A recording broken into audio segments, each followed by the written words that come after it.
Hello, Brigadiers and Brigadettes. Welcome, Blue Jackets fans and hockey fans alike. I am your captain speaking. Welcome to the podcast, and let's dive into some hockey content.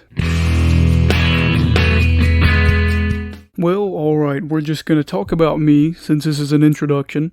Don't worry, we'll get into some hockey content as well. But this is a first episode, so I thought I'd give you a little bit of clarity about me. I am 20 years old, from the Midwest. I'm not going to give you the state. I'm currently in college, trying to get through. I'm actually trying to go to be a comm major, so I get to talk about sports. So hey, maybe this is what I get to do for a living. That's the goal, right? I'm in my junior year, so hopefully we can get this thing rolling. I'm married, fun fact. I know most 20-year-olds aren't married and in college, but I am. And it's great, and my lovely wife is helping me with my audio. And I'm sure she's probably thinking, don't give me attention. But guess what? She deserves it. Also, I'm not going to mention names, but to the two people that gave us the equipment we got, we are very thankful for you. And just know we appreciate you very much, and we cannot wait to see you. So now we're just going to transition into that wonderful hockey content. So what exactly are we going to cover with this hockey content today? Well, I'll tell you exactly what we're going to talk about today. We're going to talk about why I like hockey, the playoffs, yikes.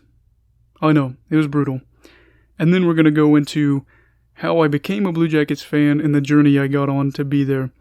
So before we talk about why I like hockey today, I just want to let you know that I'm going to try to keep it family friendly.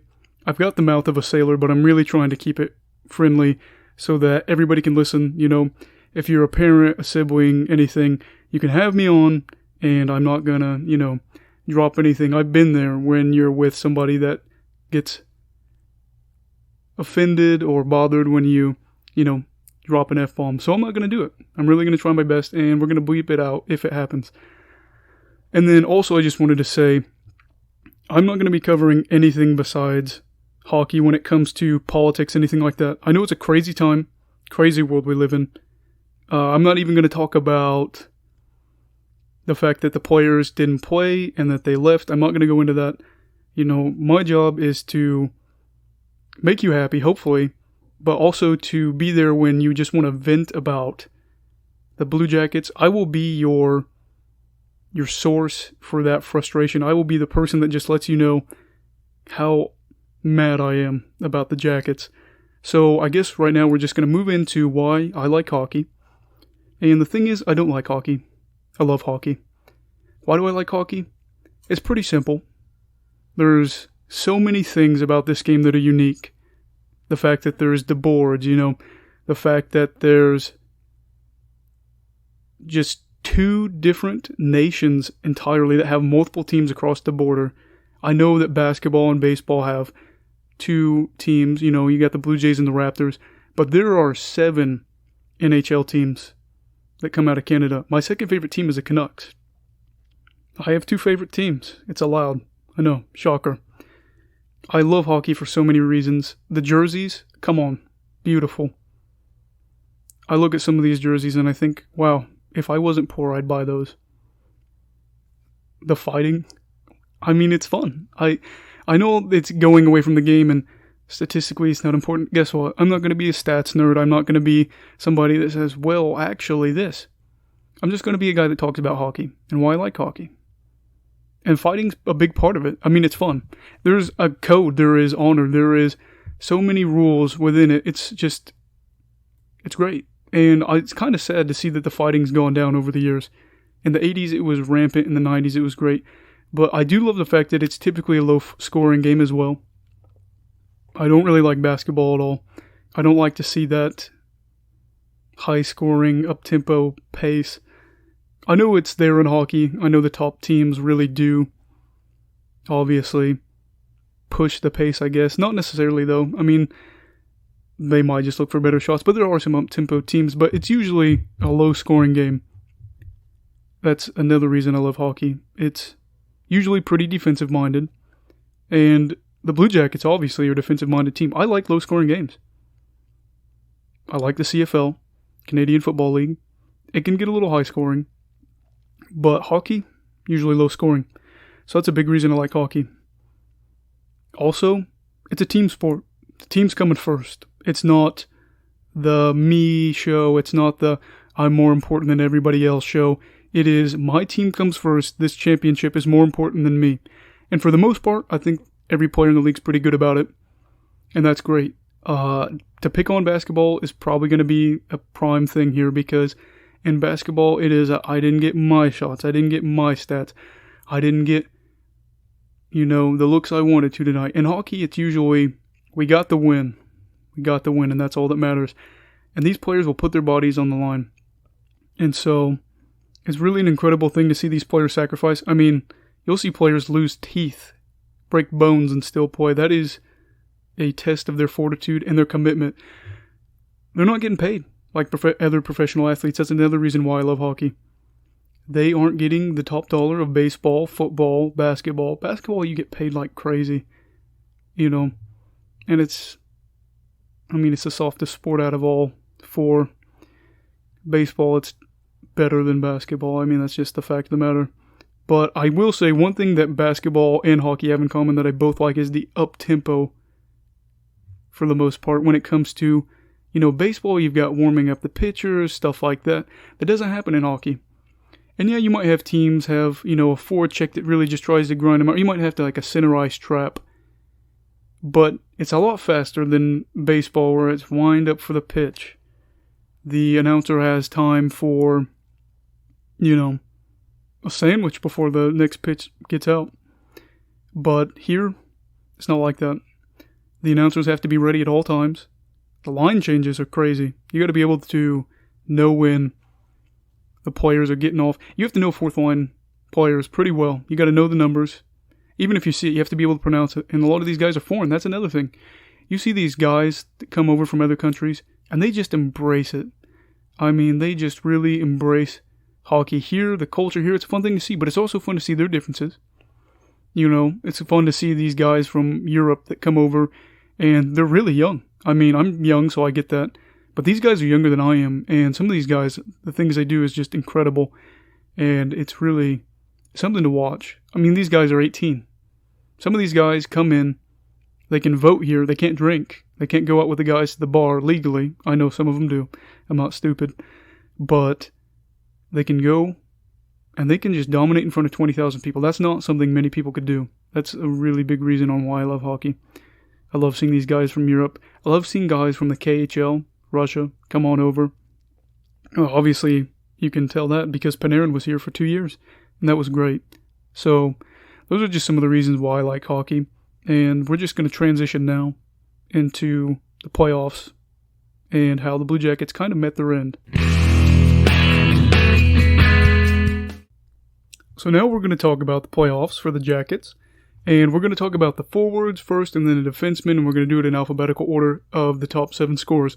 So we had 5 forwards that led in scoring in the top 7, and then 2 defensemen. I think we both, or not both, but I think we all know who the top 2 defensemen were in scoring. And we definitely know who number 1 was. Yes, we do. So anyway, let's talk about forwards. Cam Atkinson had a rough year. 12 goals, 14 assists for 26 points in 44 games played. So he averaged 0.59 points per game. But in the playoffs, he took it up to a whole nother level. In Toronto versus the Maple Leafs, he had 2 goals, 3 assists, 5 points in 5 games played. So he averaged a point per game. So versus Toronto, good, very good. Now versus Tampa Bay, he only played 3 games, but he had a goal and 2 assists, so he averaged a point per game in that series as well. So compared to the regular season, Cam was above average offensively compared with the playoffs. In the playoffs, he averaged a point per game. We needed that from Cam all year. I'm hoping he bounces back. In the playoffs, he had 3 goals, 5 assists, 8 points, and 8 games played, so he averaged a point per game. Now we move on to Oliver Bjorkstrand. And I know a lot of people want to say he was snake bitten. That's fine if you're moving on in rounds. But if you're losing rounds, you don't have time or excuses to say this player was snake bitten in the playoffs. That's what people say when they go home because they didn't get enough scoring. I'm not going to hate on him because I really do like him as a player, but we can't use that as an excuse. That's just not going to fly. In the regular season, he had 21 goals, 15 assists for 36 points in 49 games played. So he averaged .73 points per game. Against Toronto, he played 5 games and didn't register a single point. That's right. He didn't have a goal. He didn't have any assist. He had 0 points. We can't have that. We probably would have been able to beat Toronto earlier. Now, I will say, against Tampa Bay, he really did bounce back, and he scored some big goals. He played 5 games against Tampa, and he had 3 goals. He didn't have any assists, but 3 points in 5 games. I won't complain from him because the drop isn't dramatic there. But against Toronto, there was nothing. So he averaged .6 points per game against Tampa. Overall, he only had 3 goals, no assists, 3 points in 10 games. That's .3 points per game. Way below average for Oliver Bjorkstrand. Now we move on to Pierre-Luc Dubois. Big fan of Pierre. Pierre-Luc, I guess that's his first name. 18 goals in the regular season, 31 assists, 49 points, 70 games played. .7 points per game. Against Toronto, 3 goals, 1 assist, 4 points in 5 games played. .8 points per game. Very good. Above average what he did compared to the regular season.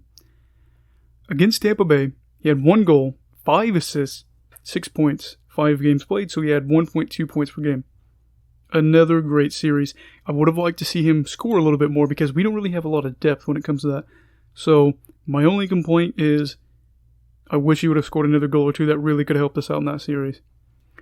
So overall, he had 4 goals, 6 assists, 10 points, and 10 games played. So he averaged a point per game.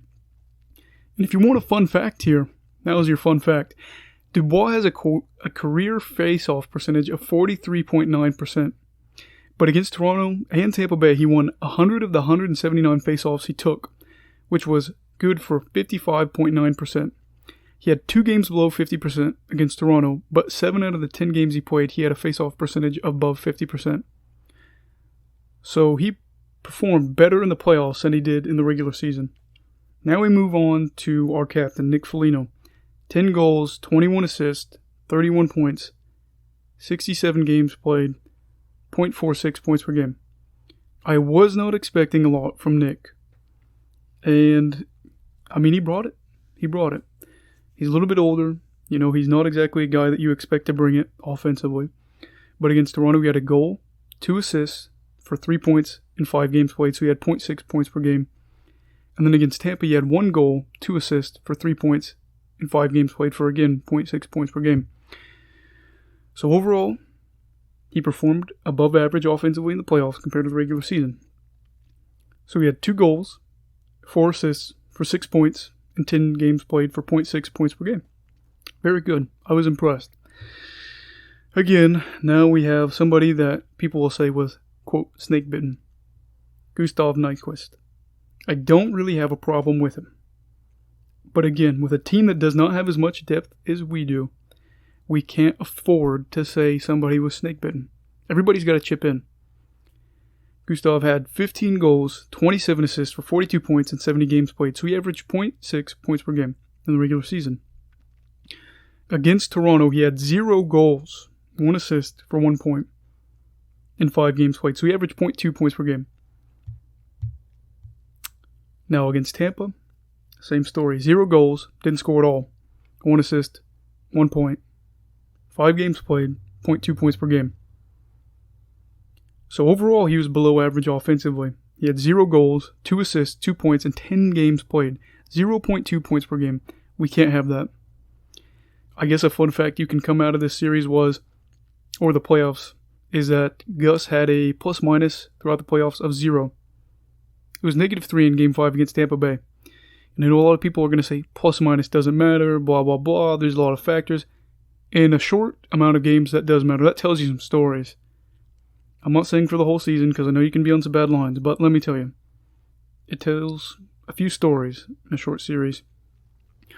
Now moving on to the defensemen, you have Seth Jones.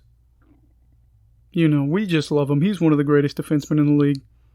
He had 6 goals, 24 assists for 30 points in 56 games played. He was injured. He had that ankle injury real bad. I believe he also had a shoulder injury too, but don't quote me on that. He had .53 points per game in the playoffs. Against Toronto, he had 1 goal, 1 assist for 2 points in 5 games played for 0.4 points per game. And then against Tampa, he had 0 goals with 2 assists for 2 points in 5 games played for 0.4 points per game as well. So, overall, he had 1 goal, 3 assists for 4 points, and 10 games played, 0.4 points per game. He was below average offensively. I didn't mind that. I knew he was going to have to take on some better lines that we play in the playoffs. That didn't bother me. What did bother me was Zach Werenski. He had 20 goals in the regular season, the most of all defensemen. 21 assists, 41 points in 63 games played. He averaged 0.65 points per game. Versus Toronto, he had a goal, an assist for 2 points in 5 games played. That's 0.4 points per game. Against Tampa Bay, 0 goals, 1 assist for 1 point in 5 games played. That's 0.2 points per game. So overall, he was below average offensively, big time, with 1 goal, 2 assists for 3 points in 10 games played for 0.3 points per game. And the excuses don't really work as well for Werenski as they do for Jones, because Werenski is not known for being a great defenseman. He's more known for being an offensive defenseman. So we needed that offensive punch, and it wasn't there. We could have really used him and Gus and Oliver.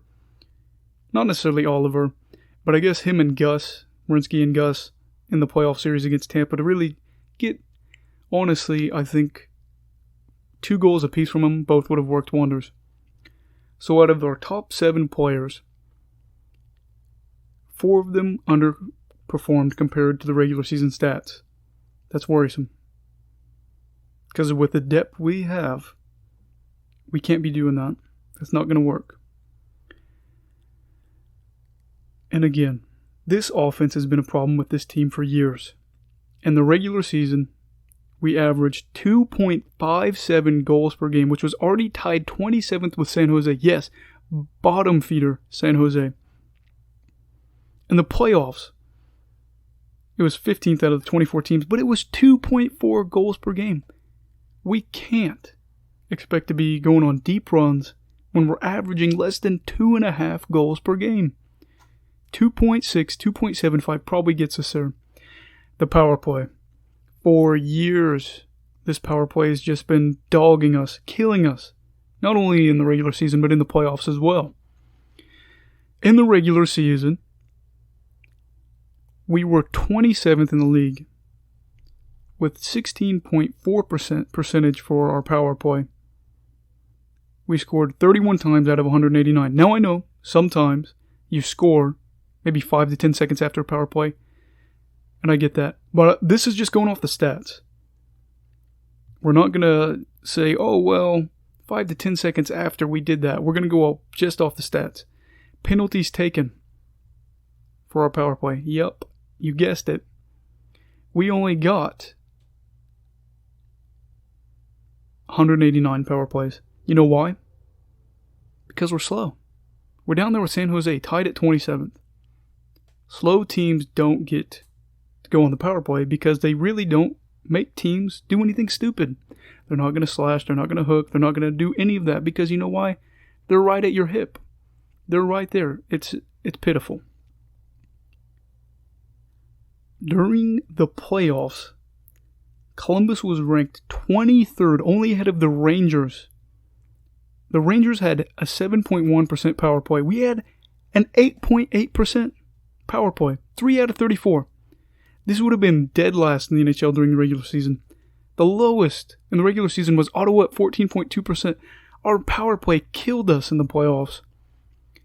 I think the moral of the story here is we need more scores. Now, I'm not saying break the bank, but we could afford to go out and get a few pieces. And I know this isn't exactly related to the playoffs, but this is related to the playoffs of the future. Because if we really want to make deep runs in the playoffs, we need to go out and get a few pieces. I've got a few options here listed. And I know all these aren't very realistic. And Jarmo Kekalainen is not going to do that. Probably any of this. Because he doesn't like to make moves. He really doesn't. And that's fine. But eventually, just a little move here or there. These are bigger moves, but not break-the-bank moves. Tyler Toffoli's a free agent. He's 28, and he's had 4 20-plus goal seasons. You know what else he is? A 2-time champion. He's been there, done that. And he's still young.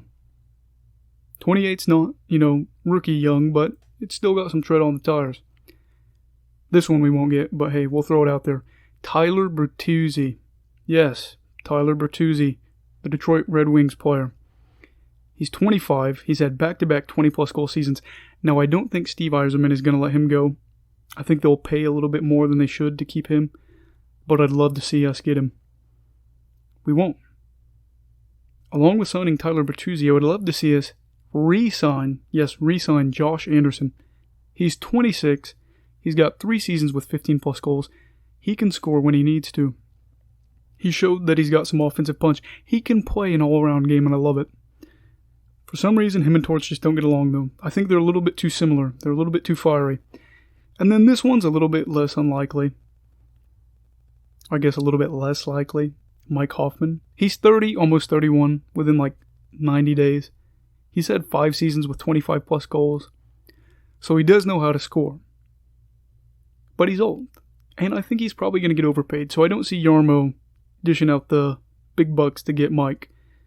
But these are a few options we could look at.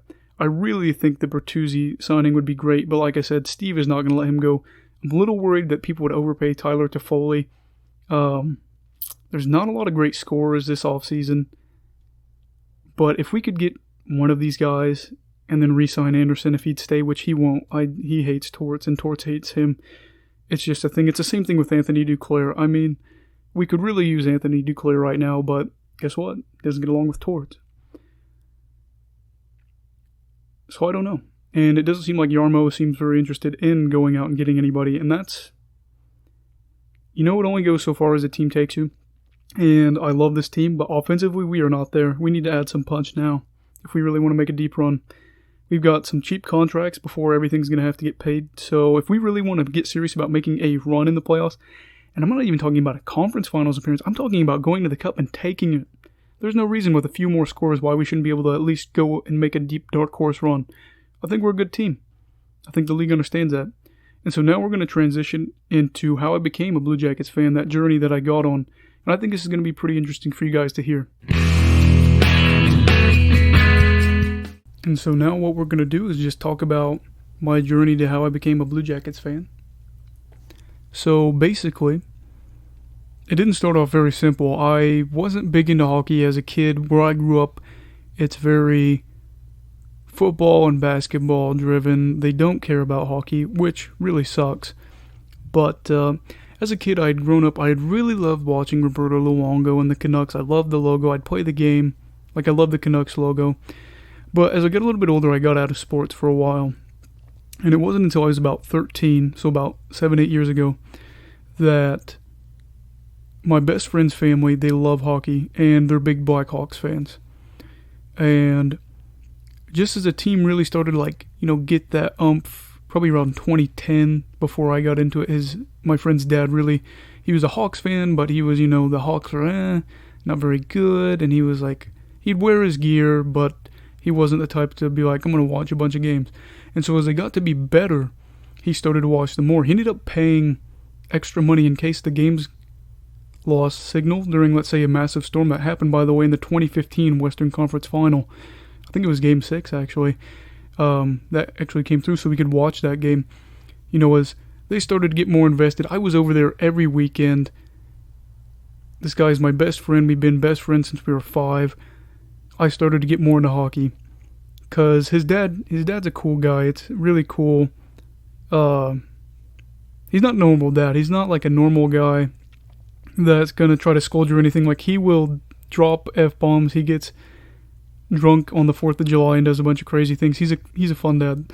So we all started to get more into hockey, and I hadn't picked a team yet, but I kind of picked the Hawks because it was all I knew really. And so probably around 2014, I became a Hawks fan, and I'd watch the games with them. But I wasn't die hard. I was still wondering maybe if I was, trying to find my own team. And, a few seasons go by. I think it's the 2015-2016 season. As crazy as it sounds, I remember it being his sister's birthday. And she was having a bunch of friends over, and they ended up going outside because they've got a really big property and a pool and stuff like that. And we were watching the Blue Jackets and Blackhawks game, and I remember I was already an Indians fan, and I was already a Browns fan, and I remember just being like, why am I not a Blue Jackets fan, you know? I know that nobody around here is, but again, nobody's an Indians or a Browns fan. And so I kind of decided by myself that night, I want to be a Blue Jackets fan. And I knew his dad would be like, what are you doing? You know, we're all Hawks fans. But no, it didn't really matter. It was right after that I realized I wanted to be a Blue Jackets fan. And I wasn't somebody that watched the games a lot. 2016, 2017 comes around, and we're really making that push to make the playoffs. It's late in the season. Florida's right there on our heels or with us. And I just remember telling my friend, like, you know, this is my team. And, you know, even if they don't make the playoffs, I'm just going to, you know, buy their gear and, you know, rep them. And so since that point, I've been a big Jackets fan. I kind of went through a point where my friend and I actually stopped talking because of some arguments from some complications, and I stopped watching hockey because of it. But I've got back into the swing of things, and I'm glad I did. The run that we had, not this year but last year, was great. That really, you know, was amazing to see us beat Tampa. And from that point on, you know, I just decided that I love this team, and I'm going to support them even if things get rough. And they are rough every year. They don't score a lot. They're not a sexy team. You know, we're not going to be signing a lot of guys in free agency. But I love this team. I love the heart. I love the character. And it was kind of funny because my friend's a Hawks fan, but he also is a Canadiens fan. He picked a Canadian team and then a American team. And, you know, East-West. The Hawks are in the West. The Canadiens are in the East. I was a Jackets fan, and I was like, you know what? I loved Roberto Luongo and the Sedins, you know, growing up. And I'm just going to be a Canucks fan as well. And it's fun watching them play, I'm not going to lie. I wish the Blue Jackets could get somebody like Pettersson, for sure. But it was just a funny little story that I thought I'd share. You know, we both have two different teams that we root for. We talk about them a lot, you know. Maybe not every day, but every few days, you know, we'll talk about the games and stuff like that. Not only of the teams we like, but of, you know, just games around the league. We're pretty involved in watching hockey. I mean, really, we both love the game. It's a great game. And, you know, I'm really grateful that the game is around because it's a beautiful game. And there's some great stories. And, you know, there's just a rich history. And I love just stories, not even from the States or Canada, but from the Soviet Union back then about players defecting to come here. Scotty Bowman smuggling players, not even smuggling, but getting them out of bad situations in the Soviet Union. Stuff like that. But I just wanted to let you know, since this is probably going to be towards the end of the podcast, I'm going to try to get a podcast out once a week. We're going to figure out how that works. And I'm not an analytics guy. I'll try to get a little bit of analytics, but I'm not going to be the nerd that's pushing stuff down your throat where you're like, this isn't even hockey, or somebody that tries to make you feel stupid with all these advanced metrics. Personally, I think it takes a little bit of metrics, but a little bit of eye talent. You can't have somebody that's a pencil pusher that doesn't have, you know, experience in the game leading the charge. You're not going to have somebody that, you know, works in an analytical department being like, I'm going to be the coach. You're not, because they don't think the same way as the players do. You got to have that experience in the game as well. And so I'm just going to be a guy that talks to you about hockey and tries to make your day better or your week better when you get to listen to the podcast. So I think we're going to wrap it up for today, but you guys, I hope you really enjoy this. Goodbye, Brigadiers and Brigadettes, and hockey fans in general. This is your captain signing off. Have a great week.